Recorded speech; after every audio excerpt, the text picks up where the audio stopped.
Good evening. Welcome to South Asia Newsline. I'm Surbhi Sharma. Here are the top stories we are tracking for you on Thursday, the 6th of September. US-India holds strategic dialogue in New Delhi to deepen ties.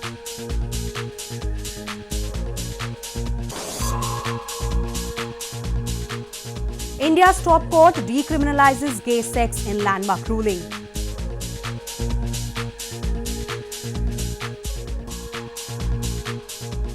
And at least 20 dead as twin blast hit Afghan capital Kabul.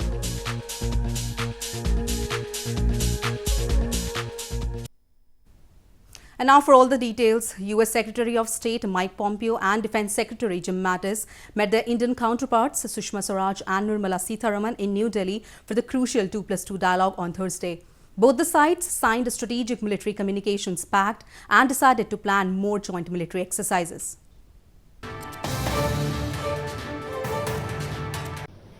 US Secretary of State Mike Pompeo and US Defense Secretary Jim Mattis took part in the 2+2 dialogue with their Indian counterparts Sushma Swaraj and Defense Minister Nirmala Sitharaman on Thursday in New Delhi. Pompeo, in his opening remarks during the meeting, to deepen strategic ties, said that the two countries should work together to ensure freedom of the seas, skies, promote market-based economies and prevent external economic coercion. India and the US later signed an accord to secure military communications that both sides hailed as a breakthrough, possibly opening the way for sales of sensitive US military equipment to India. Today we took, as you know, a significant step towards that goal by signing the Communications Compatibility and Security Agreement. The landmark agreement deepens our military-to-military cooperation and our ability to share the most advanced defense technology, making us both stronger. Later in the day, Pompeo and Mattis also called on Indian Prime Minister Narendra Modi in New Delhi to boost bilateral ties. Swaraj and Sitharaman were also present during the meeting. The world's two largest democracies have drawn closer in recent years, seeking ways to counterbalance China's spreading influence across Asia, notably in Pakistan, Southeast Asia and the Indian Ocean. In a historic judgment, India's top court unanimously voted to scrap a colonial-era ban on homosexual sex on Thursday. Homosexuality earlier carried a 10-year jail sentence, and while it had been decriminalized in the past, it was reinstated as a criminal act in 2013.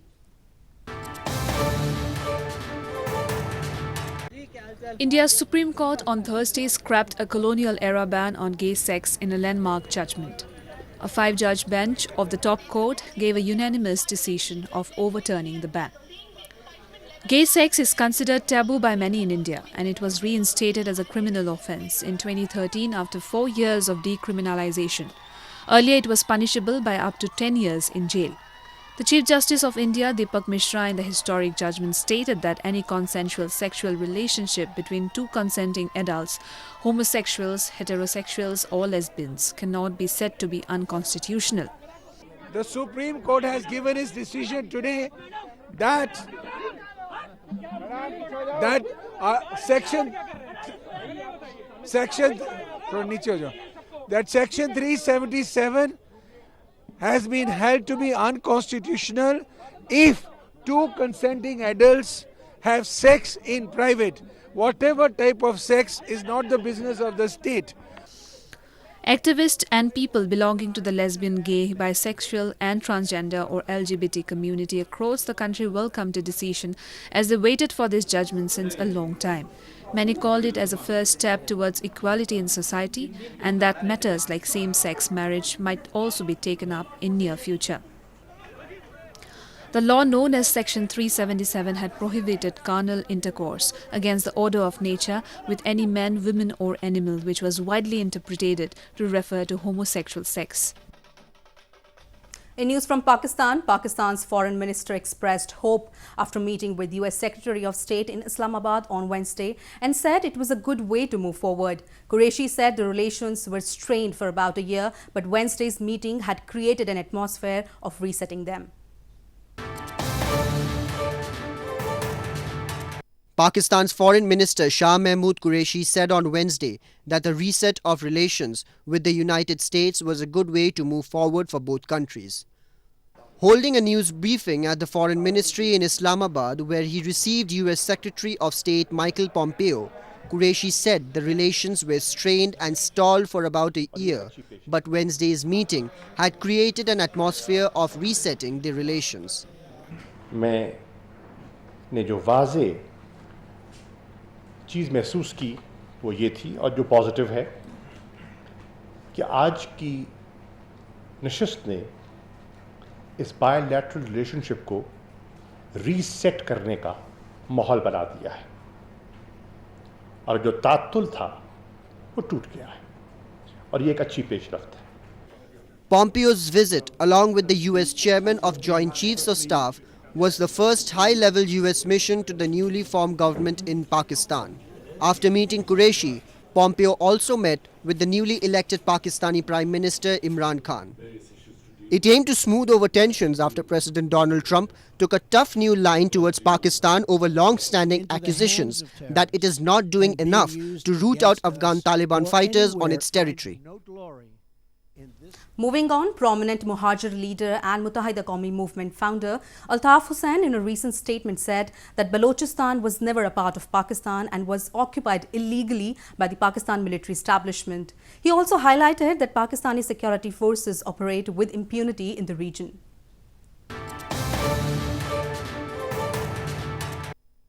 Muttahida Qawmi Movement or MQM founder Altaf Hussain in a recent statement said that Balochistan was never a part of Pakistan and was illegally occupied by the Pakistani military establishment. While delivering special video message, the exiled Muhajir leader highlighted the Baloch people are at war with the military establishment, demanding freedom from the clutches of slavery imposed on them. He said the military establishment has used all demonic actions against them so as to suppress their voice of freedom. Actually, Balochistan is occupied territory by the armed forces of Pakistan. It is occupied territory by Pakistani military establishment. Baloch political activists claim Balochistan was never a part of Pakistan. The province was captured by the military of Pakistan at a gunpoint in March 1948 and was compelled to accept to merge with Pakistan. They accuse Pakistan's military and intelligence agencies of perpetrating atrocities on innocent Baloch people to silence the voices for freedom in Balochistan. In news from Afghanistan, twin blasts in Afghanistan's capital Kabul killed at least 20 people on Wednesday. 1 out of 2 explosions occurred in a Shiite neighborhood of the city, and the second targeted emergency service and journalists. No militant group has claimed responsibility for the attack so far.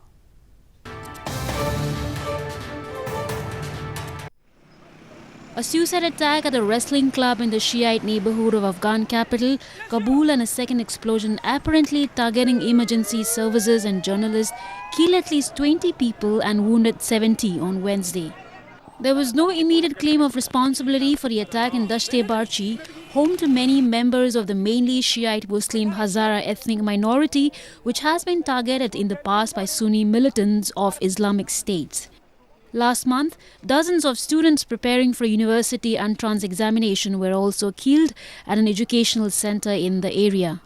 The attack underlined the danger in Kabul as election approached next month, as well as a threat facing the Hazaras, a Persian-speaking minority that has long faced discrimination and which has borne the brunt of attacks claimed by the Islamic State. Hopes of possible peace talks with the Taliban were fueled by a brief ceasefire in June, although intense fighting in the months since has damped optimism. Moving on to news from Sri Lanka, thousands of protesters blocked a main road in Sri Lankan capital Colombo on Wednesday. The protest was held by the joint opposition against the current economic hardships in the country and to demand provincial polls be held soon.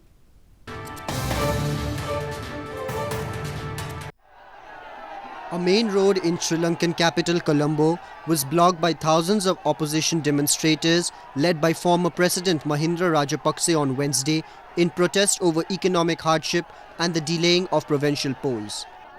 The protesters blocked the road near Finance and Defence Ministries disrupting traffic. Meanwhile, thousands gathered on nearby streets late into the evening. They demanded the government to hold delayed provincial council polls, whereas the authorities claim that the delays are due to deliberations about a possible new electoral system. පීඩාවට පත්වෙච්ච ජනතාවක් කොළඹ නගරයේ ලංකා ඉතිහාසයේ මේ ආකාරයට කවදාවත් බටලලා නැහැ. ඒ කරලා තියෙන්නේ මේ රට වෙනුවෙන් රටේ අනාගතය වෙනුවෙන් දිස්විදින ජනතාව වෙනුවෙන් මේ රට බේර ගැනීම සඳහා සිටින නායකයා වශයෙන් මහින්ද රාජපක්ෂ ජනාධිපතිතුමාට රට බාර දීලා මේ දුර්දාන්ත රජයේ වහා ගෙදර ඵලයන් කියන පණිවිඩය කියන්න තමයි. The coalition government of President Maithripala Sirisena's centre-left Sri Lanka Freedom Party and Prime Minister Ranil Wickremesinghe's United National Party is under fire for sluggish economic growth. Rajapakse was ousted in 2015 amid allegations of human rights abuses, threatening journalists and rights defenders, and corruption. An Indian antiquarian in India's southern Coimbatore city has preserved over 2,000 antique weapons. What started as a mere interest now presents as a full-fledged collection.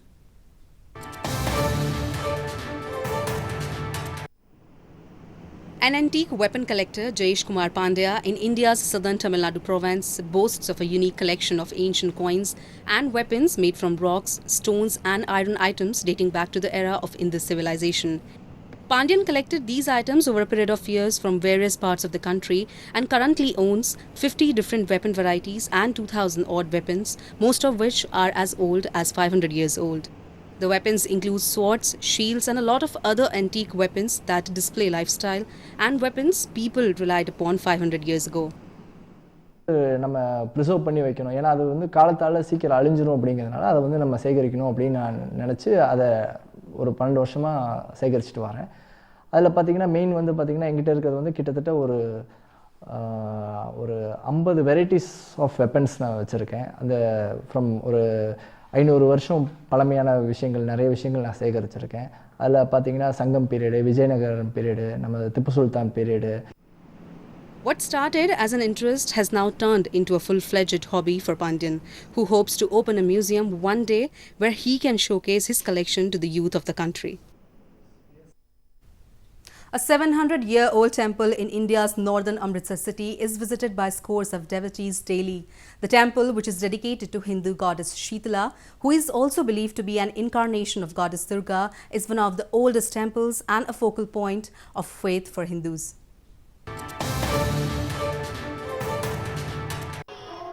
Devotees were seen thronging a 700-year-old Hindu temple belonging to Shitala, the Hindu healer goddess in India's northern Amritsar city on Wednesday.